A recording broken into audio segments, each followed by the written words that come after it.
ጊቤ 3 እንግዲህ ለዚህ ቦታ ተብሎ የሚመነጭ ኃይል አይደለም። የሀገሪቱን 50% እስካሁን ባለው ህዳሴ እስከሚገባ ድረስ ያንን ያክል ኃይል የሚሸፍን ጣቢያ ነው።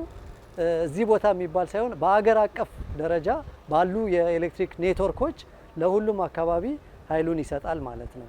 ስለዚህ በዚህ ደረጃ ሁሉንም አካባቢ ሰፖርት እንደሚያደርግ መጠን ወደ ውጭም ኤክስፖርት የሚደረገውን ኃይል ወደ ኬንያ የሚሄደውን በዋናነት እንደ ኃይል ምንጭ ሆኖ የሚያገለግለው የጊቤ 3 ነው እና በዚህ ደረጃ ሰፊ የሆነ ኢኮኖሚ አስተዋጽኦ የሚያደርግ ጣቢያ ነው። አብዛኛው ወጣት የሆነ የተማረ የሰው ኃይል ነው ያለን።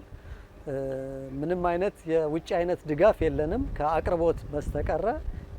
መለዋወጫ እቃዎች በእርግጥ እናስገባለን ከውጭ። ከዛ ውጭ ግን አጠቃላይ ነገሩ በእኛው የሰው ኃይል በእኛው እውቀት ነው የሚሰራው ማለት ነው።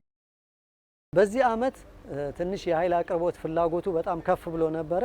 ወደ 7000 ጊጋዋት አወር ነው ያመነጨ ነው። የተወሰነ ውሃው የግድብ ውሃ ዝቅ እንዲል ተደርጓል። በዛ ምክንያት ያ ማለት እንግዲህ ከፍተኛ እንግዲህ አንዷን ኪሎዋት አወር አሁን በስንት እንደሚባዛ በብር መምታት ይቻላልና 7000 ጊጋዋት አወር በዚህ አመት አመንጭተናል እና ከፍተኛ የሆነ ኃይል ነው እየመነጨ ያለው።